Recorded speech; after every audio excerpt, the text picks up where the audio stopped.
The goal of XAI is to help understand the universe and yeah, that's the goal. And you know, help people answer any questions along the way, of course. But I mean, that's my philosophy. My philosophy is one of curiosity, just trying to understand the nature of reality. So I know you had a long day, but we also have the Honorable President and His Royal Highness Musaidi hitting the stage soon. Yes. So this is a historic day, a partnership about how we could join hands together, as we have joined hands in the past 92 years, on building a factor-based economy to help the world and power up 20% of the energy mix, which is very critical today to the AI intelligence age, the digital age, and how we have reformed, and with the intelligent age. And we could not be more appreciative of having a lifetime partner and a friend like you, Elon, to the kingdom. Thank you. Joining hands on XAI, Starlink, and robotics and Tesla. Thank you so much on behalf of the whole kingdom, and we look forward to continue the partnership. Thank you. All right. Thanks, everyone. Thank you. Thank you. Please. All right.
Your Royal Highnesses, Your Excellencies, distinguished guests, ladies and gentlemen, as you can see, the arrival of His Royal Highness, Prince Mohammed bin Salman bin Abdulaziz Al Saud, the Crown Prince and Prime Minister, and Mr. Yes.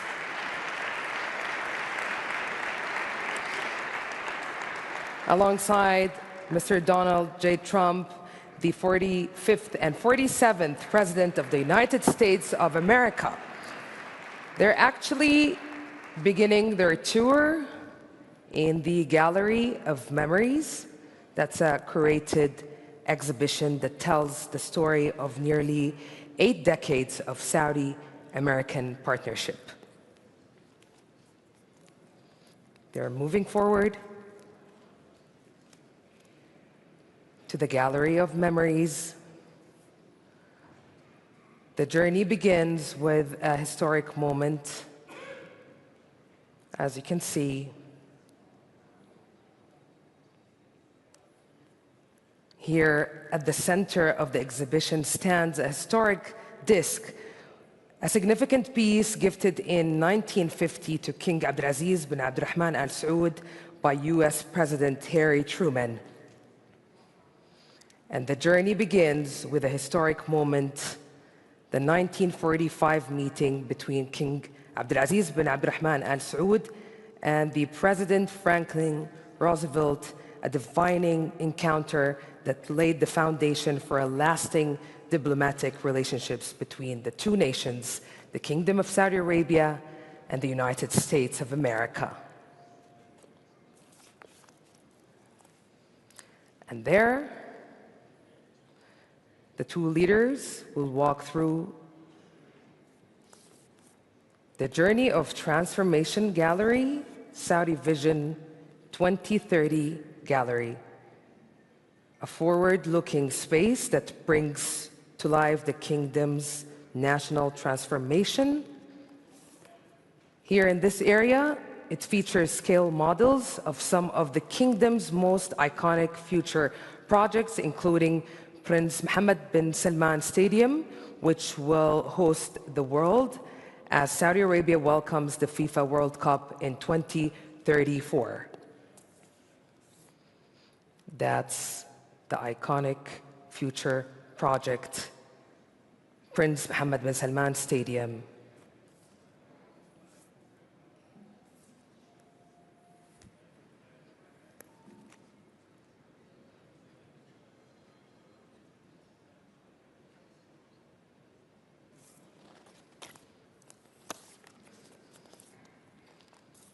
And now, the journey brings the distinguished leaders to the Prosperity Hall, a celebration of enterprise and partnership. Here we have Saudi and American companies stand side by side, showcasing opportunity and innovation.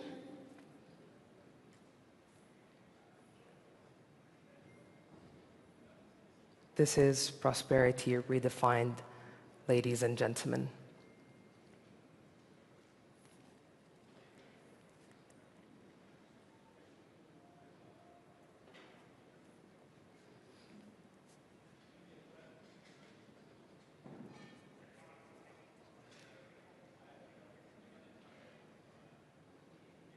We have His Excellency Yasser Mayan, the Governor of BIF, His Excellency Khalid Al-Faleh, Minister of Investment, and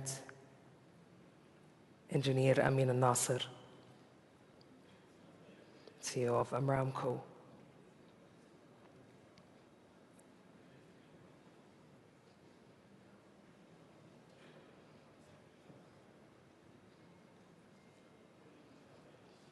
They're standing now in front of Aramco's booth, taking the tour in the Prosperity Hall. As we mentioned, it's a celebration of enterprise and partnership, showcasing untapped opportunities and innovation. Here we have Jerry Anzarillo. This is the master plan for Ad-Dir'iyah,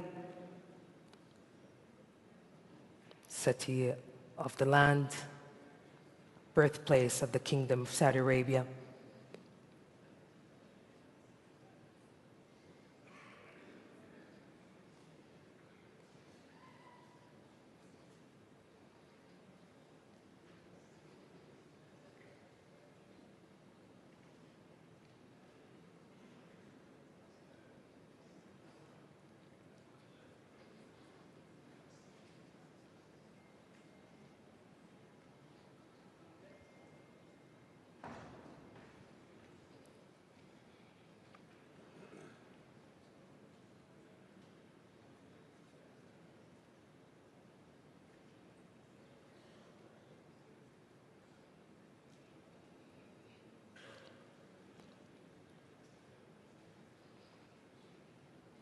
Here, we always say, and Jerry always reiterates, there is only one Dir'iyah.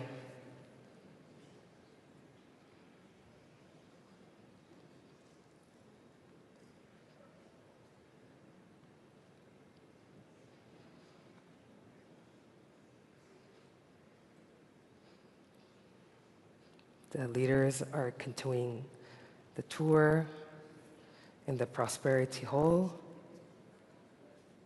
where prosperity is really defined, making their way to the Plenary Hall. And for that, we have here, I think that's the master plan for New Murabba project.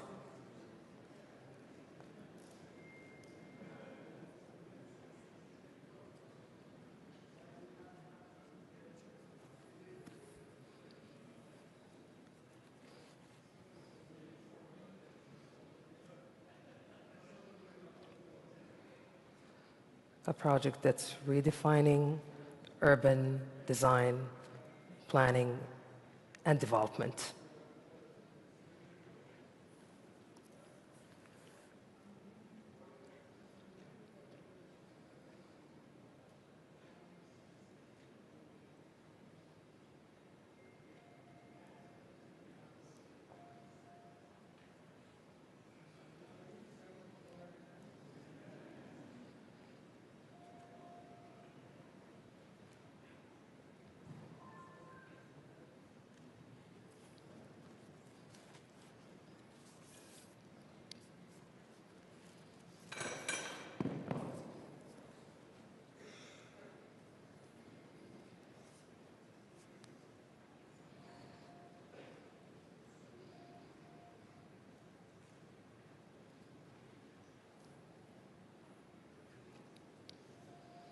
This area, the Prosperity Hall, really reflects the grounding in collective growth, meaningful collaboration, and mutual ambitions.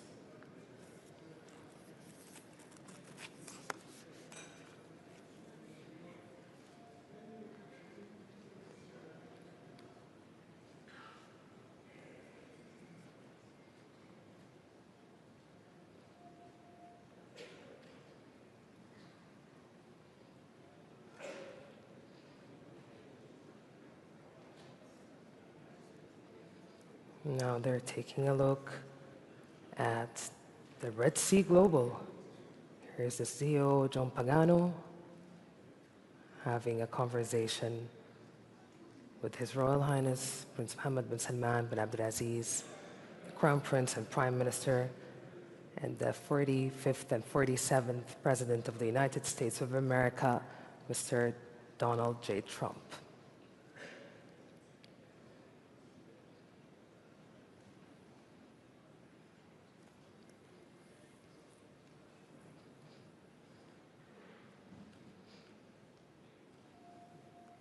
The Red Sea Global, redefining regenerative tourism locally, regionally, and globally.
As you can see, distinguished guests, ladies and gentlemen,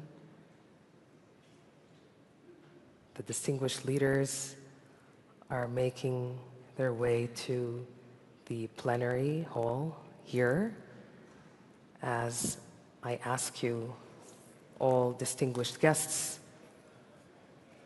to please rise for the entrance of His Royal Highness Prince Mohammed bin Salman bin Abdulaziz Al Saud, Crown Prince and Prime Minister, and the 45th and 47th President of the United States of America, Mr. Donald J. Trump. Thank you.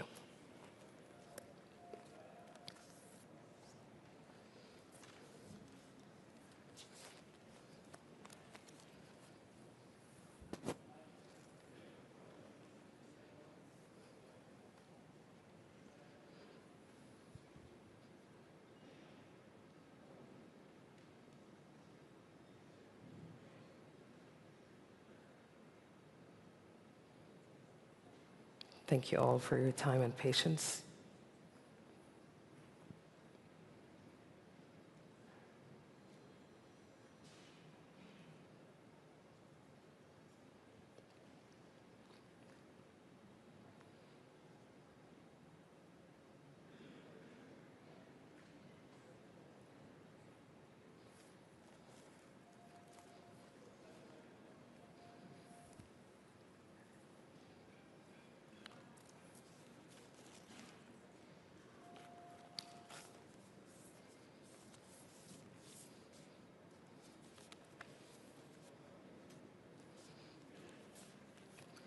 Here in this spot, the Journey of Transformation Saudi Vision 2030 Gallery is a forward-looking space that brings to life the kingdom's national transformation.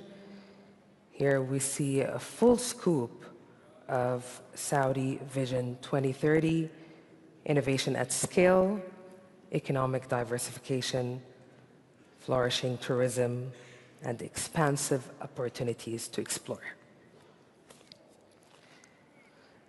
And now, ladies and gentlemen, please welcome His Royal Highness Prince Mohammed bin Salman bin Abdulaziz Al Saud, Crown Prince and Prime Minister, and the 45th and 47th President of the United States of America, Mr. Donald Trump.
Assalamu alaikum wa rahmatullahi wa barakatuh.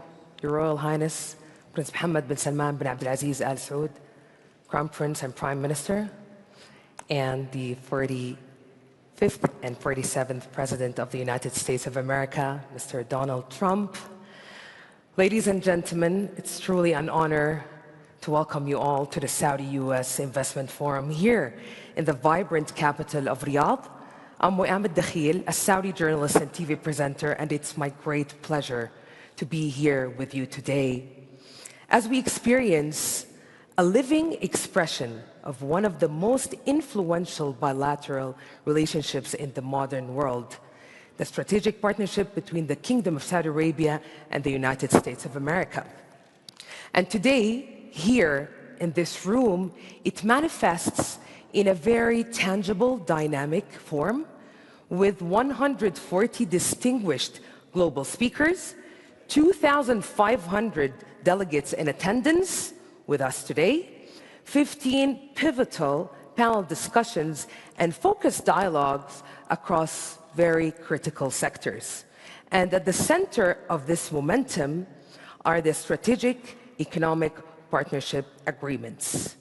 Signed today, we're talking about 145 investment agreements totaling more than 300 billion US dollars. What a momentum, what a moment. Yes. Oh yes, this is really energetic. And we have with us the business leaders representing the strategic economic partnership agreements. To commemorate this moment, I'm deeply honored to welcome His Royal Highness Prince Mohammed bin Salman bin Abdulaziz Al Saud, the Crown Prince and Prime Minister, and the 45th and 47th President of the United States of America, Mr. Donald J. Trump. Welcome. Please join the business leaders representing the strategic economic partnership agreements for a memorable photograph. Ladies and gentlemen, a big round of applause and a deep appreciation for this moment and for our distinguished leaders.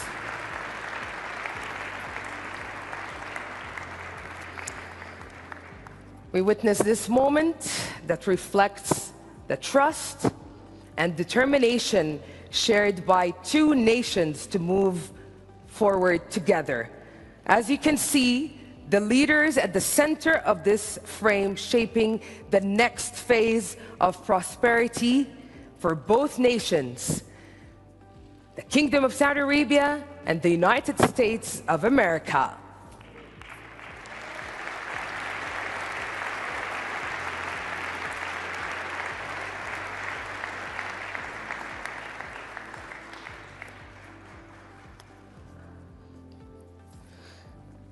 And now, distinguished guests, I'm deeply and truly honored to welcome His Royal Highness Prince Mohammed bin Salman bin Abdulaziz Al Saud, Crown Prince and Prime Minister, to deliver his speech. Welcome, Your Royal Highness. The stage is yours. What a moment. What a moment. What a moment.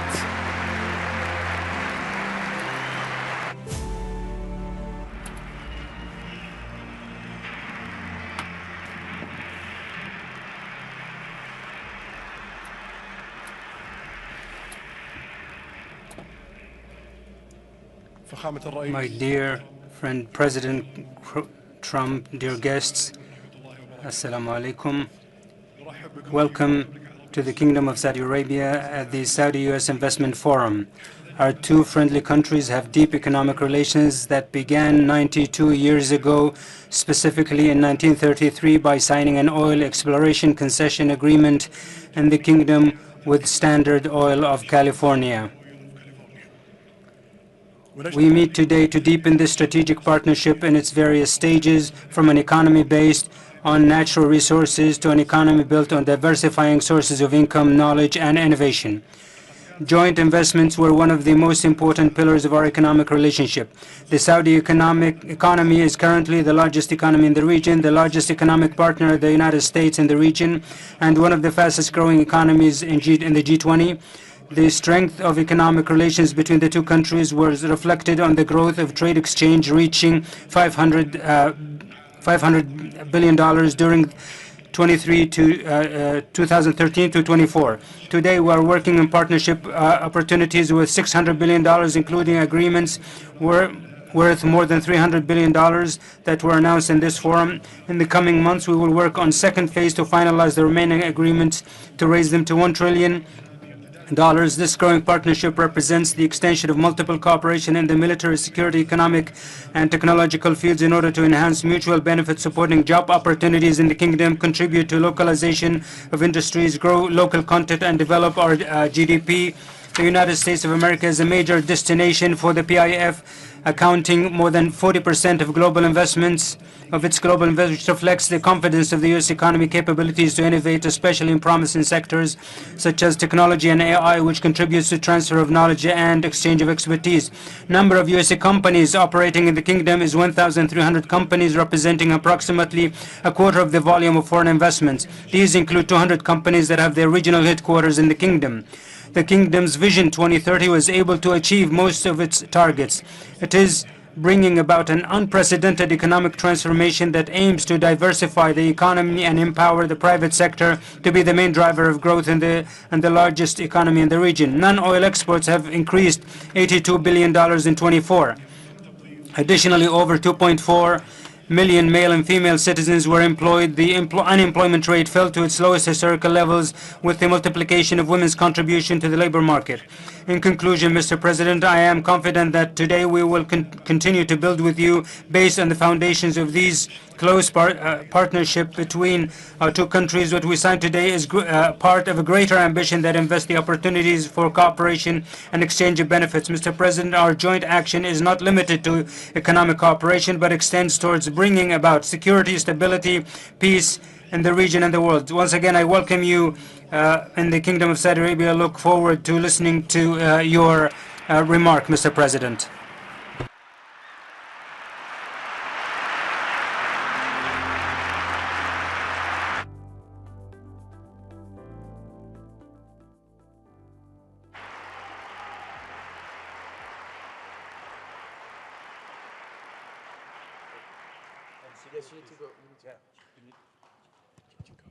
You need to go.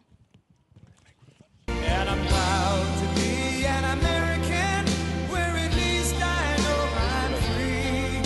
And I won't forget the men who died, who gave that right to me. And I gladly stand up next to you and defend her still today. 'Cause there ain't no doubt I love this land. God bless the USA.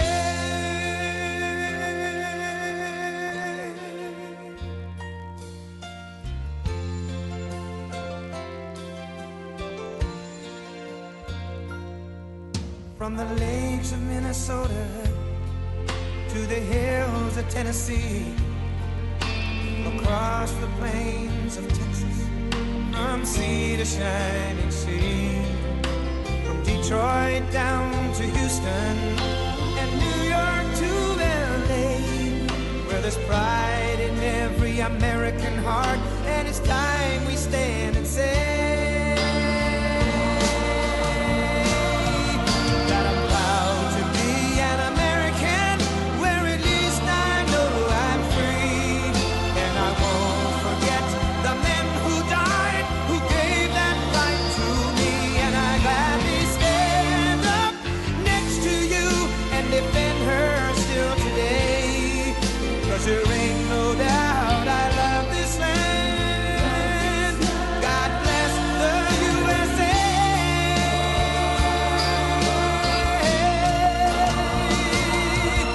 And I'm proud to be an American, where at least I know I'm free. And I won't forget the men who died, who gave that right to me. And I gladly stand up next to you and defend her still today. 'Cause there ain't no doubt I love this land. God bless the USA.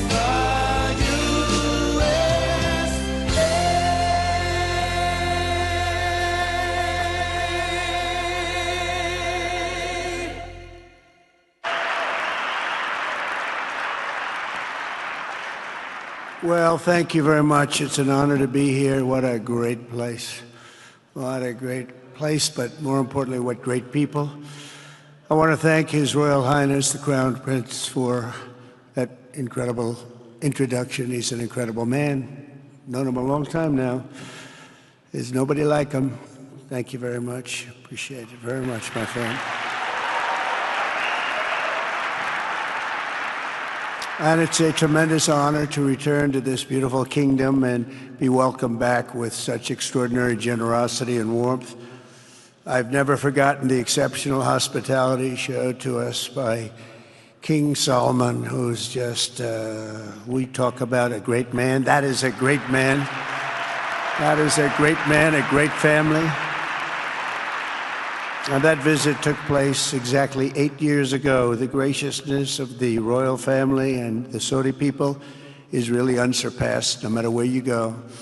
Let me also thank the countless ministers, government officials, business leaders, and distinguished guests for that warm welcome. Very warm, and I know so many of you. I'd like to call out all of your names, but we have a lot of problems. We'd be here for a long time. We don't want that, so don't be upset. With this historic state visit, we celebrate more than 80 years of close partnership between the United States and the Kingdom of Saudi Arabia. Ever since President Franklin Roosevelt met with King Solomon's father, King Abdul Aziz, aboard the USS Quincy in 1945, the U.S.-Saudi relationship has been a bedrock of security and prosperity. Today we reaffirm this important bond, and we take the next steps to make our relationship closer, stronger, and more powerful than ever before. It is more powerful than ever before.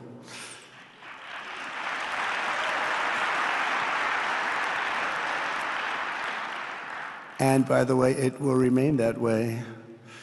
We don't go in and out like other people. It will remain that way.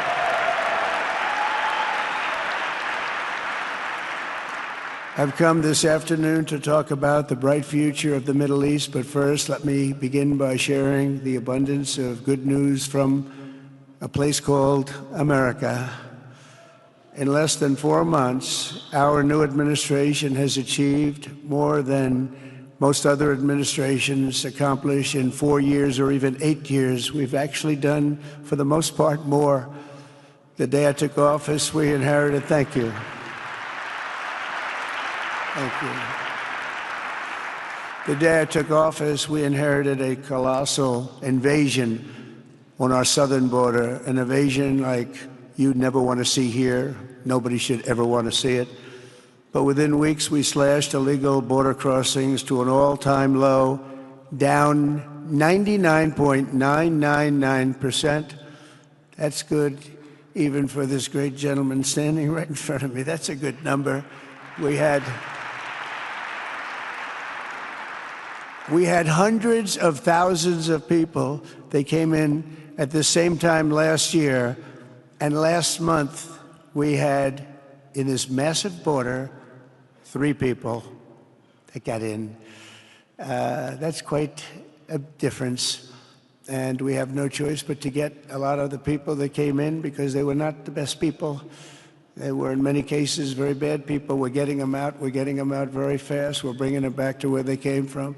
We have no choice. After years of military recruiting shortfalls, enlistments in the U.S. Armed Forces are now the highest in 30 years because there is such an incredible spirit in the United States of America. We have tremendous spirit again. Just about a year ago, it was a big story, front page on every paper all over the world, that nobody wanted to enlist in our military, meaning we were way under enlisted. And just last week it came out that we had the strongest enlistment. They say 30 years, but probably it's maybe ever. They don't go back that far. It's the best, and that includes police officers, firemen, everything else. There's a great spirit in the United States right now. A brand new poll from Rasmussen just showed that the number of Americans who believe the nation is on the right track, they have a right track, wrong track, is now the highest in over 20 years. And it hasn't been anything like this because for many years it was the wrong track. And I can tell you for the last 4 years it was definitely the wrong track, but it's the highest it's been in many, many years. We renamed the Gulf of Mexico into the Gulf of America. That was very popular, other than perhaps with Mexico. And most importantly, for the people in this room, the days of economic misery under the last administration are rapidly giving way to the greatest economy in the history of the world. We are rocking. The United States is the hottest country, with the exception of your country, I have to say, right? I'm not going to take that on. No, Mohammed, I'm not going to take that on. Wouldn't that be a terrible thing if I made that full statement? But I will not do it. You're hotter. At least as long as I'm up here, you're hotter.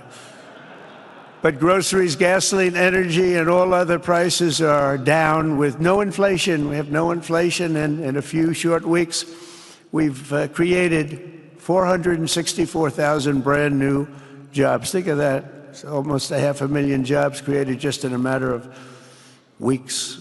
We just reached a historic trade agreement with the United Kingdom, and over the weekend we reached a breakthrough agreement with China.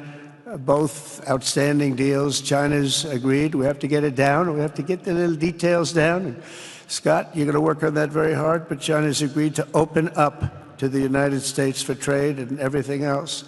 But they have to do it, so we'll see what happens. But we had a very, very good meeting with both of those countries. We are cutting 10 old regulations for every new regulation. We're getting rid of all of the red tape that is so many, frankly, countries, as they get older, they develop a lot of red tape, and we're getting rid of it. We're getting rid of it at record levels. And I'm pleased to report that the United States Congress is on the verge of passing the largest tax cut and regulation cut in American history. We think we're in good shape to get that. And if we get that, that will be like a rocket ship for our country. In the first quarter of the year, the investment in America was up an astounding 22%. More than $10 trillion of new investments have been announced or are coming just since the election on November 5th. So think of that. In a very short period of time, we have over $10 trillion, and it could be much higher than that. Not everybody comes to the White House to have a news conference that they're going to be opening up in America, but they're all coming in at numbers that we've never seen before. If you take a look at other presidencies, they wouldn't do $1 trillion sometime in years. We did this in essentially 2 months because you have to say we got into office and they gave me about a month to clean up and fix up the Oval Office, and after that we started working.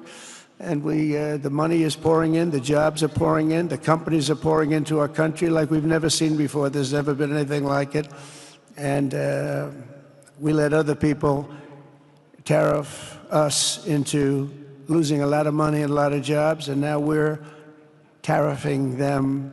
And it's at a level that nobody's seen. It's a level that is making us a very much different country and a very different Republican Party. We won a tremendous victory in November. We won all 7 swing states, the popular vote by millions and millions of votes. The Electoral College, we won by 312 to 226. Remember, they said, well, we could get to 270. No, we got to 312. That's a big difference. And very importantly, we won counties throughout the United States, 2,660 to 451.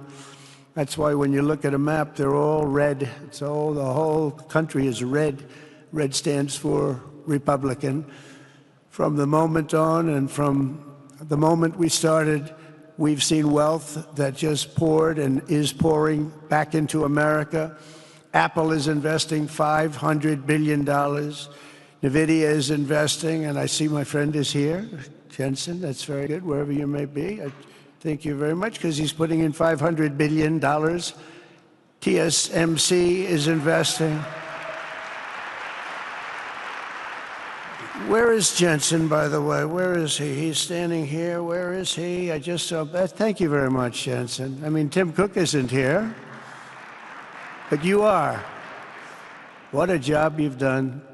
He said he's got 99% of the chip market. I don't know. That's a big, that's not easy to beat. But what a job you've done. Thank you. We are proud to have you in our country. You know that. Thank you for the investment. TSMC is investing $200 billion, and with this trip, We're adding over $1 trillion more in terms of investment into our country and buying our products. And, you know, nobody makes military equipment like us. We have the best military equipment, the best missiles, the best rockets, the best everything. Best submarines, by the way, most lethal weapon in the world. In addition to purchases of $142 billion of American-made military equipment by our great Saudi partners, the largest ever. This week there are multi-billion-dollar commercial deals with Amazon, Oracle, AMD, they're all here, Uber, Qualcomm, Johnson & Johnson, and many, many more. So I want to congratulate everybody, so many great business executives, many of you, most of you I know, and they're coming in, you know, about a month ago. They weren't that happy when they saw me, and now they're saying, sir, you're doing a great job. Thank you very much. It's amazing what a rising market will do. Oh, it's going to get a lot higher. In fact, I told people 5 weeks ago, this is a great time to buy. I got criticized for that. Now they don't criticize me anymore. People should have listened. But it's going to go a lot higher. You see, we've never had anything like this happen. It's an explosion of investment and jobs, and great companies are coming in. Never seen anything like it. There's no better place to make a future or make a fortune, do anything, frankly, than what we have in the United States of America under a certain President, Donald J. Trump. I have the right attitude. I have the same attitude that the people in the front row, second row, third row have. As you get back, perhaps they start to wane a little bit in terms of their view. But they understand, and we're doing what a lot of smart people would do. And we're not necessarily being politically correct. You saw what we did yesterday with health care. We've cut our health care by 50 to 90%. You're going to see drugs and pharmaceuticals come down at numbers that nobody has ever seen. And drugs, pharmaceuticals, we think will be dropping. And it'll be a redistribution of costs with other nations, which really took advantage of a very nice group of people that ran our country. But not only is this a time of incredible excitement in the United States, it's also an exhilarating period right here in the Arabian Peninsula. Beautiful place, by the way, beautiful place. Exactly, thank you. Exactly 8 years ago this month, I stood in this very room and looked forward to a future in which the nations of this region would drive the forces of terrorism and extremism, drive them right out of existence, and take your place among the proudest, most prosperous, most successful nations anywhere in the world as leaders of a modern and rising Middle East. So exciting, so exciting. Mohammed, you sleep at night? How do you sleep? Huh? Just thinking.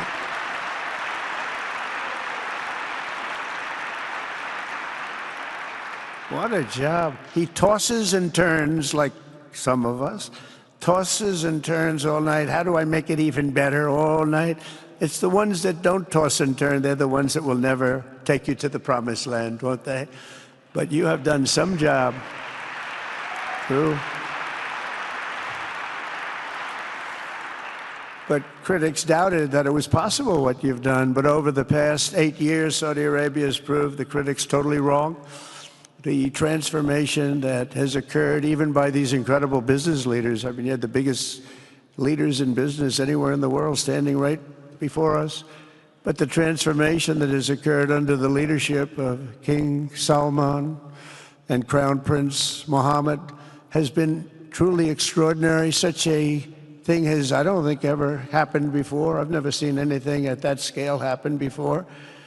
And I guess, you know, maybe you could say the United States is doing pretty well too, you know, but I don't think too many people have seen that happen before. Majestic skyscrapers, the towers that I see, the difference between now and 8 years ago. And 8 years ago was very impressive, but the towers that I see rising, some of the exhibits that I was shown by Mohammed,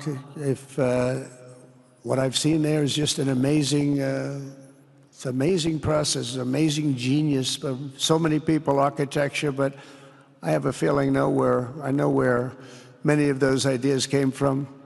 Happens to be sitting right in this room right before me, but the towers and all of the different, I've seen a lot of different towers. I didn't think there's any version of a tower that I haven't seen in one form or another. Well, I just passed 4 exhibits. I have never seen anything like any of them. So it's going to be very exciting. And they sit among the ancient wonders of a growing and exciting city. It's really amazing.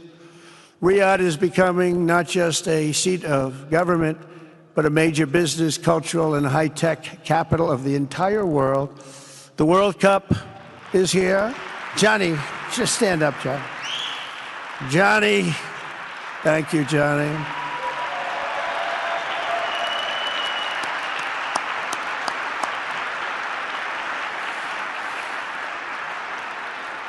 Great job, Johnny, great job. But the World Cup and the World Expo will soon be coming here, just like the World Cup is coming to the United States. It's going to be really exciting next year.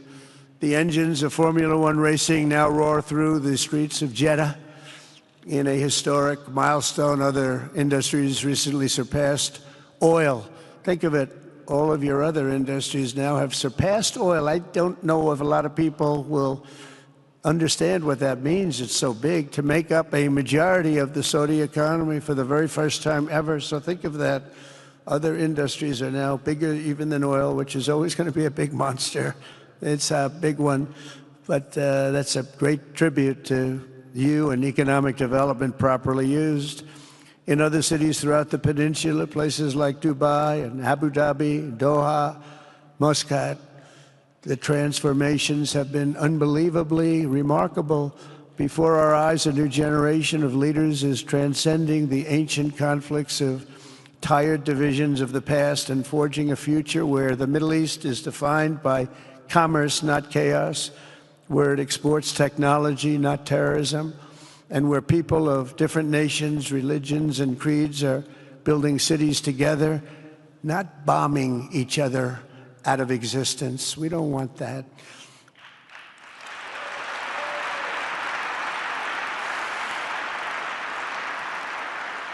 And it's crucial for the wider world to note this great transformation has not come from Western interventionists or flying people in beautiful planes giving you lectures on how to live and how to govern your own affairs. No, the gleaming marvels of Riyadh and Abu Dhabi were not created by the so-called nation builders, neocons, or liberal nonprofits like those who spent trillions and trillions of dollars failing to develop Kabul, Baghdad, so many other cities. Instead, the birth of a modern Middle East has been brought by the people of the region themselves, the people that are right here, the people that have lived here all their lives, developing your own sovereign countries, pursuing your own unique visions and charting your own destinies in your own way. It's really incredible what you've done.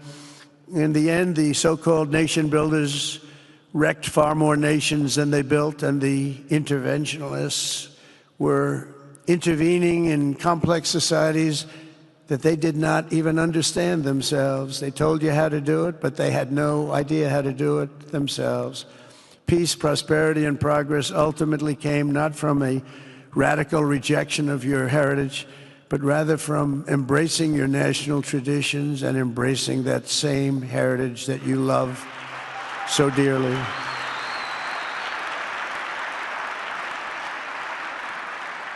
And it's something only you could do. You achieved a modern miracle, the Arabian way. That's a good way.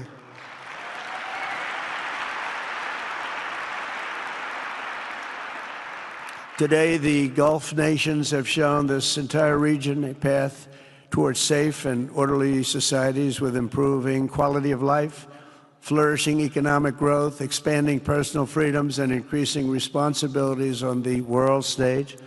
After so many decades of conflict, finally it is within our grasp to reach the future that generations before us could only dream about a land of peace, safety, harmony, opportunity, innovation, and achievement right here in the Middle East. So beautiful. It's such a beautiful thing that's happening. I guess, you know, the people that are here can't even really appreciate it because you see it happening, and it's when you come to a place that you haven't seen in 5 years or 10 years or 20 years that it's even more incredible. When I left office just over 4 years ago, that future seemed almost impossible, what you've done. Together we had obliterated the killers of ISIS. We wiped them out, terminated its founder and leader, al-Baghdadi. We had healed the divide in the Gulf Cooperation Council, it's a very big deal, and united the nations of the region to stand against the enemies of all civilization. We'd imposed unprecedented sanctions on Iran and starved the regime of resources to fund terror. They were unable to fund anything because they had no money left. They had no money. But the new administration came in and let them have a lot of money, and you saw what happened. It was not money well spent.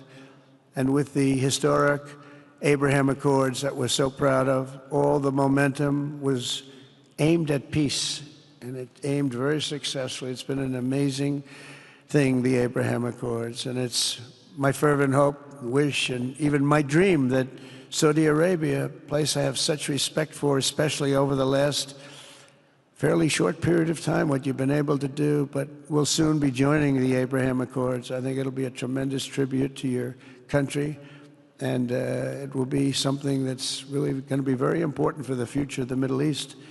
I took a risk in doing them, and they've been an absolute bonanza for the countries that have joined. The Biden administration did nothing for 4 years. We would have had it filled out. But it will be a special day in the Middle East with the whole world watching when Saudi Arabia joins us, and you'll be greatly honoring me, and you'll be greatly honoring all of those people that have fought so hard for the Middle East, and I really think it's going to be something special, but you'll do it in your own time, and that's what I want, and that's what you want, and that's the way it's going to be. When I left office, the only thing still standing between this region and its unbelievable potential was a small group of rogue actors and violent thugs seeking constantly to drag the Middle East backward and into havoc, mayhem, and indeed into war. Unfortunately, instead of confronting these destructive forces, the last U.S. administration chose to enrich them and empower them and give them billions and billions of dollars. The Biden administration, the worst administration in the history of our country, by the way, spurned our most trusted and long-standing Gulf partners, and I can say partners worldwide, one of our great, great partners, no matter who we look to, and we have great partners in the world, but we have none stronger and nobody like the gentleman that's right before me. He's your greatest representative, greatest representative.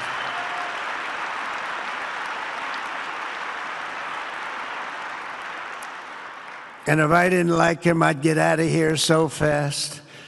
You know that, don't you? He knows me well. I do. I like him a lot.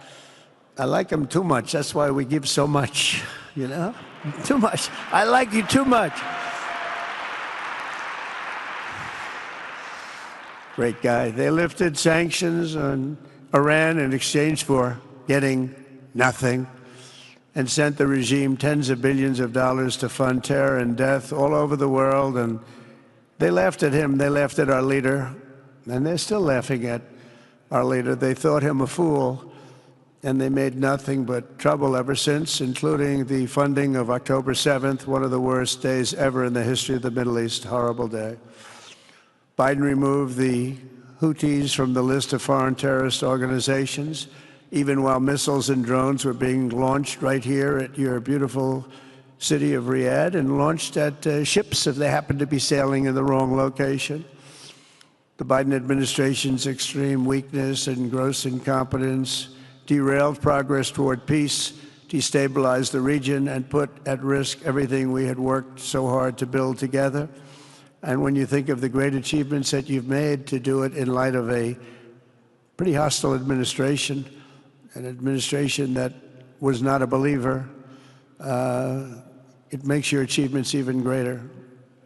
Makes them even greater, you know that. But in a few short months since taking office, we have achieved the swift return of American strength at home and abroad, now working with the vast majority of people in this region who seek stability and calm.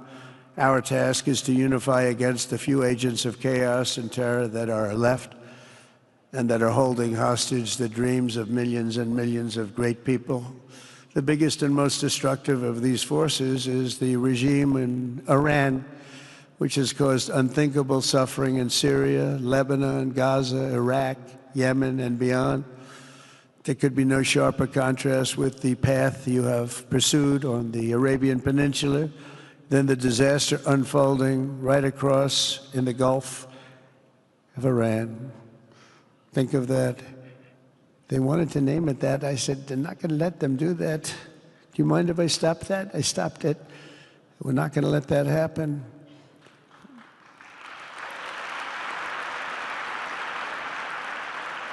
While you have been constructing the world's tallest skyscrapers in Jeddah and Dubai, Tehran's 1979 landmarks are collapsing into rubble and dust. They had it going for a little while under a much different system, but those buildings are largely falling apart, falling down, while you're building some of the world's biggest and most incredible infrastructure projects. Buildings, all sorts of things you're building that nobody's ever even seen before. Iran's decades of neglect and mismanagement have left the country plagued by rolling blackouts lasting for hours a day. All the time you hear about it. While your skill has turned dry deserts into fertile farmland, Iran's leaders have managed to turn green farmland into dry deserts as their corrupt water mafia, it's called it the water mafia, causes droughts and empty riverbeds. They get rich, but they don't let the people have any of it. And then, of course, there's the key difference at the root of it all. While the Arab states have focused on becoming pillars of regional stability and world commerce, Iran's leaders have focused on stealing their people's wealth to fund terror and bloodshed abroad. Most tragic of all, they have dragged down an entire region with them. Countless lives were lost in the Iranian effort to maintain a crumbling regime in Syria. Look at what happened with Syria. In Lebanon, their Hezbollah proxies have pillaged the hopes of a nation whose capital, Beirut, was once called the Paris of the Middle East. Can you imagine? All of this misery and so much more was entirely avoidable, absolutely avoidable, and Mohammed knew that. He knew that. Smart people knew that. If only the Iranian regime had focused on building their nation up instead of tearing the region down. Yet I'm here today not merely to condemn the past chaos of Iran's leaders, but to offer them a new path and a much better path toward a far better and more hopeful future. As I've shown repeatedly, I am willing to end past conflicts and forge new partnerships for a better and more stable world, even if our differences may be very profound, which obviously they are in the case of Iran. I have never believed in having permanent enemies. I am different than a lot of people think. I don't like permanent enemies, but sometimes you need enemies to do the job, and you have to do it right. Enemies get you motivated. In fact, some of the closest friends of the United States of America are nations we fought wars against in generations past, and now they're our friends and our allies. I want to make a deal with Iran. If I can make a deal with Iran, I'll be very happy if we're going to make your region and the world a safer place. But if Iran's leadership rejects this olive branch and continues to attack their neighbors, then we will have no choice but to inflict massive maximum pressure, drive Iranian oil exports to zero like I did before. If you know that, they were a virtually bankrupt country because of what I did. They had no money for terror, they had no money for Hamas or Hezbollah, and take all action required to stop the regime from ever having a nuclear weapon. Iran will never have a nuclear weapon.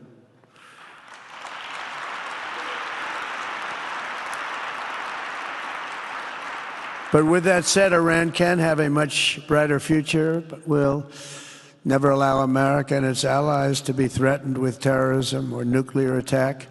The choice is theirs to make. We really want them to be a successful country. We want them to be a wonderful, safe, great country. But they cannot have a nuclear weapon. This is an offer that will not last forever. The time is right now for them to choose. Right now, we don't have a lot of time to wait. Things are happening at a very fast pace. They're happening right here. They're happening at a very fast pace.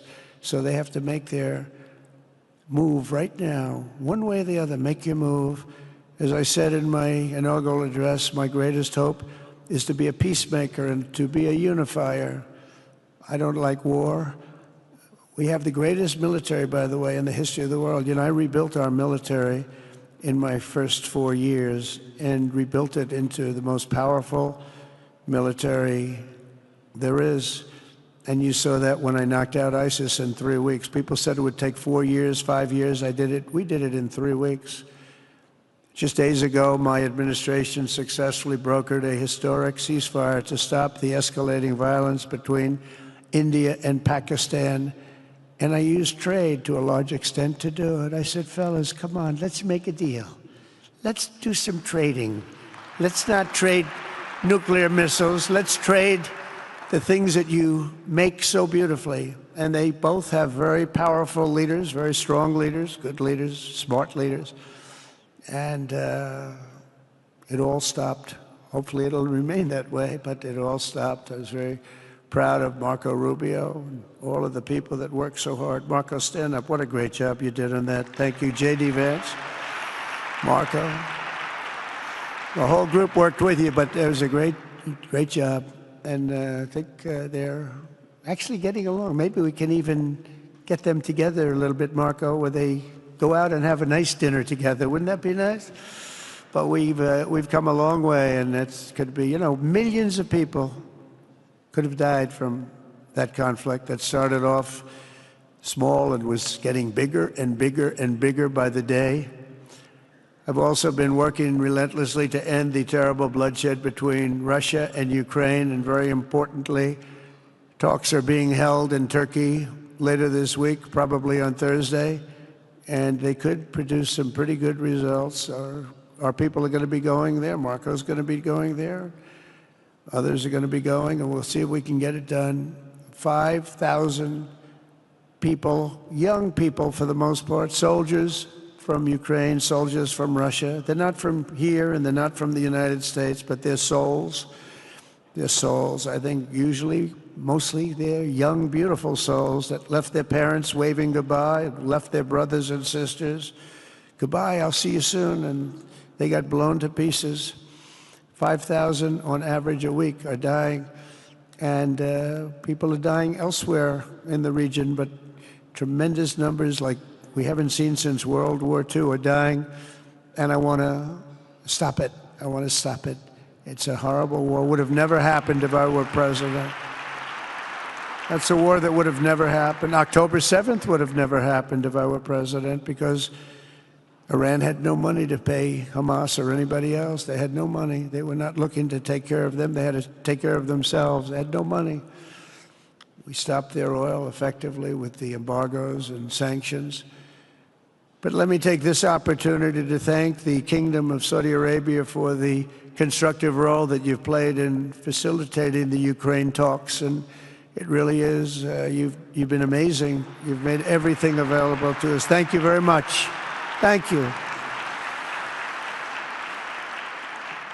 And if we get that settled, we'll pay a special tribute to what you've done. You really did lay a great groundwork. Thank you very much. Appreciate it.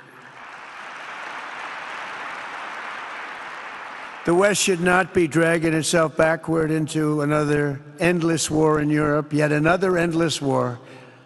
We should stop the killing and work together to address the biggest long-term threats as one unbeatable team. Think of us as an unbeatable team. I mean, when you look at what you've done here, that's much more difficult than stopping stupidity. Think of it. It's stupidity. What you've done is much more difficult, and you did it better than anybody else has ever done it. As President of the United States, my preference will always be for peace and partnership whenever those outcomes can be achieved. Always. It's always going to be that way. Only a fool would think otherwise.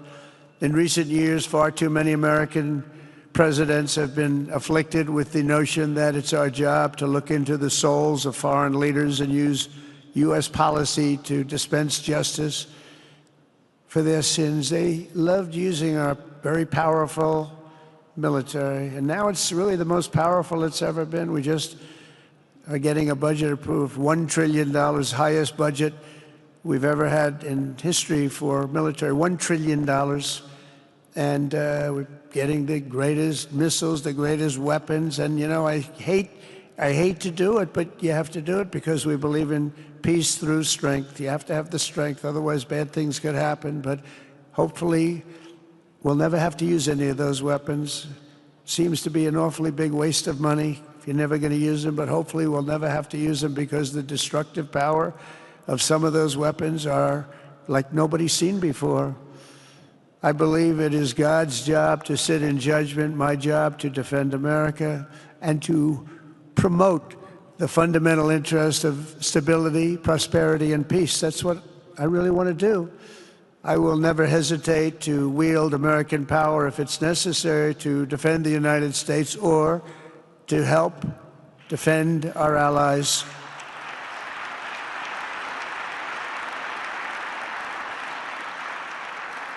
And there will be no mercy for any foe who tries to do us or them harm. We will have no mercy. They understand that. That's why I've been pretty lucky. A lot of people think, you know, he's looking to fight. He's looking to fight, and things get settled. It's an amazing thing when they really think you mean it. But we do. We have the greatest military, the strongest military, stronger than any. Nobody's even close. We have the best weapons in the world. But we don't want to use them. If you threaten America or our partners, however, then you'll be faced with overwhelming strength and devastating force. We have things that you don't even know about, you don't hear about, and if you did, you'd say, wow. In recent weeks, following repeated attacks on American ships and freedom of navigation in the Red Sea, the United States military launched more than 1,100 strikes on the Houthis in Yemen. As a result, the Houthis agreed to stop. They said, we don't want this anymore. It's the first time you've heard that from them, too. They're tough. They're fighters. But just days ago, we were asked to cease targeting commercial. They were not going to be targeting commercial ships in any way, shape, or form, or anything American. And they were very happy that we stopped. But we had 52 days of thunder and lightning like they've never seen before. This was a swift, ferocious, decisive, and extremely successful use of military force. Not that we wanted to do it, but they were shooting down ships. They were shooting at you. They were shooting at Saudi Arabia. We don't want them shooting at Saudi Arabia if that's okay. So we hit them hard. We got what we came for, and then we got out. Since January 20th, the U.S. military has terminated 83 terrorist leaders operating across Iraq, Syria, and Somalia, including ISIS's #2 global leader. You read about that just recently. With the help of Pakistan, we apprehended the ISIS terrorists responsible for the attack on 13 American service members at Abbey Gate, that horrible, horrible disaster. During this Afghanistan withdrawal, you know, that's another thing that we don't even think about so much anymore. 13 died, but 42 were horribly wounded. But hundreds of people died overall, because I count the people on the other side. Hundreds of people just grossly incompetent. It's probably why Putin decided to go into Ukraine, something he never would have done if I were president. But we wouldn't have had the problems of October 7th if I were president. We wouldn't have had Ukraine, Russia if I were president. We wouldn't have had Abbey Gate, because there wouldn't have been any reason we were getting out, but we were getting out with dignity and with strength and power. but the way they got out was not good. I think it was the most embarrassing moment in the history of our country. And we've been working tirelessly to bring back all hostages held by Hamas. We brought back a lot already, but we're bringing back more. This weekend, we successfully negotiated the release of the last American hostage, Edan Alexander. Just came out a few hours ago, and we continue to work to get that war ended as quickly as possible. It's a horrible thing that's taking place. All civilized people must condemn the October 7th atrocities against Israel, which would never have happened again if you had probably a different president, but definitely if you had me as president. The people of Gaza deserve a much better future, but that will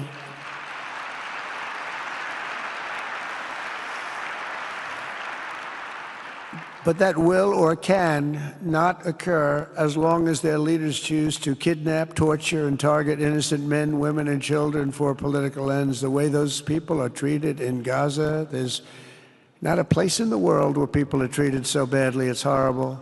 After years of suffering, two of the nations most ravaged by terror are finally beginning to end their long nightmares under the new generation of leaders. In Lebanon, where a friend of mine has just become the ambassador. He's going to be great. I said, you know, that could be a very dangerous job. He said, I was born there. I'm Lebanese. I love that country. I said, but it's very dangerous. You know, this is a friend of mine from New York. I said, but it's very dangerous. Are you sure you want to do it? I never thought of him as being a warrior, but he is a warrior. He loves his country. He said, if I'm injured or die, I'm dying for a country that I love. He grew up there. It's horrible what's happened in Lebanon, but you have a great ambassador, I can tell you that. In Lebanon, which has been endlessly victimized by Hezbollah and their sponsor, Iran, a new president and prime minister have brought the first real chance in decades for a more productive partnership with the United States, and we're going to work with their new ambassador and everybody else, Marco, and we're going to see if we can really help them out and let them get over that very high grid that they're going to have to get over. My administration stands ready to help Lebanon create a future of economic development and peace with its neighbors. They have tremendous people in Lebanon, doctors, lawyers, great professional people. I hear it so many times. Likewise, in Syria, which has seen so much misery and death, there is a new government that will hopefully succeed in stabilizing the country and keeping peace. That's what we want to see in Syria. They've had their share of travesty, war, killing, many years. That's why my administration has already taken the first steps toward restoring normal relations between the United States and Syria for the first time in more than a decade. And I'm very pleased to announce that Secretary Marco Rubio will be meeting with the new Syrian foreign minister in Turkey later this week. And very importantly, after discussing the situation in Syria with the Crown Prince, your Crown Prince,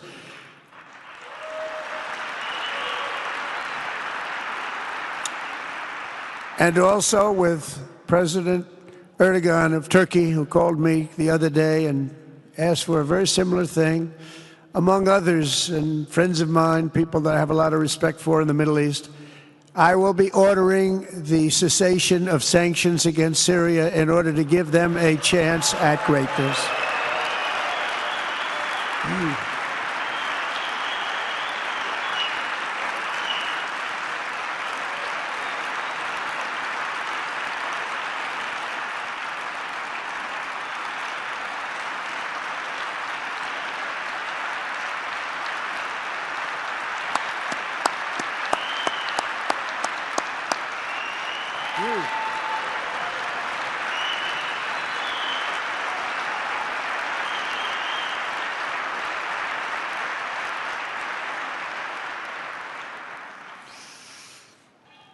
Oh, what I do for the Crown Prince.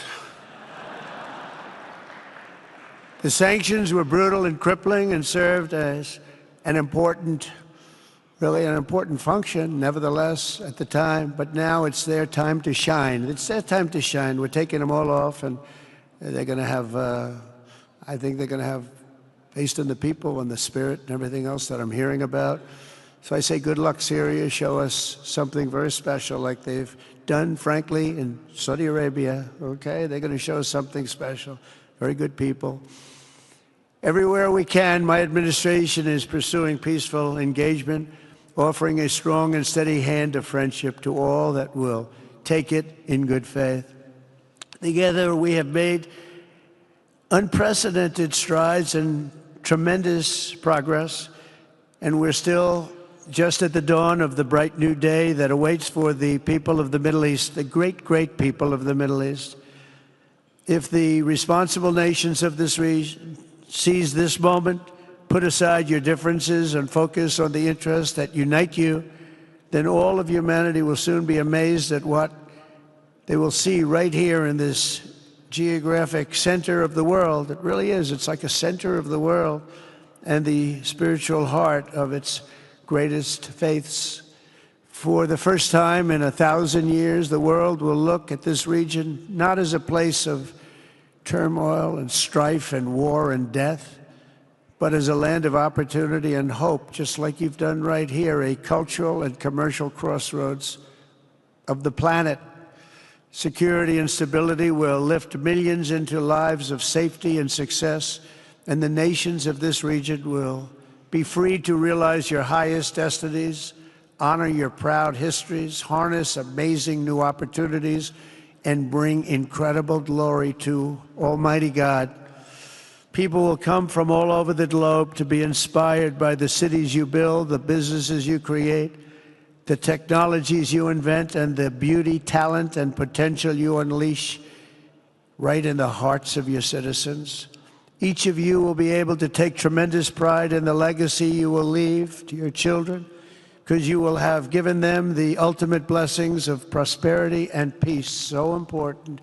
In the United States, we've launched the golden age of America. It's the golden age. We see it. We see it with all that money, trillions and trillions of dollars pouring in, hundreds of thousands of jobs coming in with it. And with the help of the people of the Middle East, the people in this room, partners throughout the region, the golden age of the Middle East can proceed right alongside of us. We will work together. We will be together. We will succeed together. We will win together. And we will always be friends.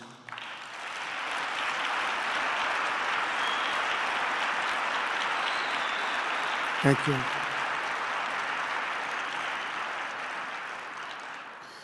So, Mohammed, I want to thank you again very much for having me. And as a representative of what I think is the greatest nation in the world, we are with you all the way, and you have a tremendous future. Thank you very much. And please pay my respects to your father. Thank you very much. Thank you.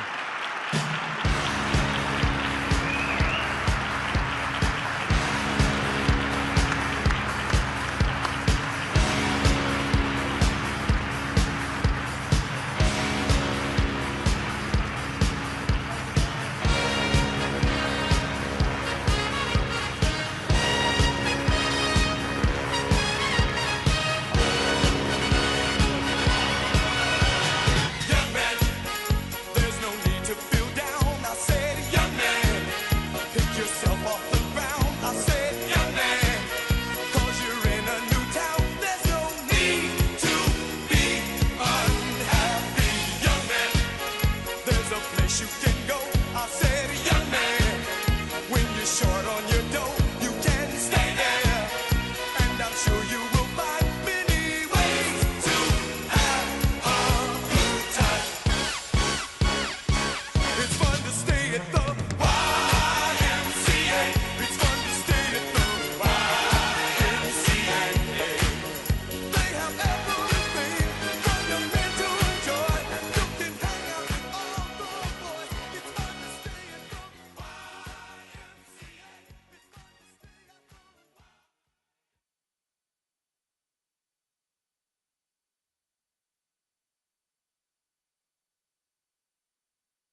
Ladies and gentlemen, distinguished guests, please remain seated as the distinguished leaders depart the plenary. Thank you. Please remain seated.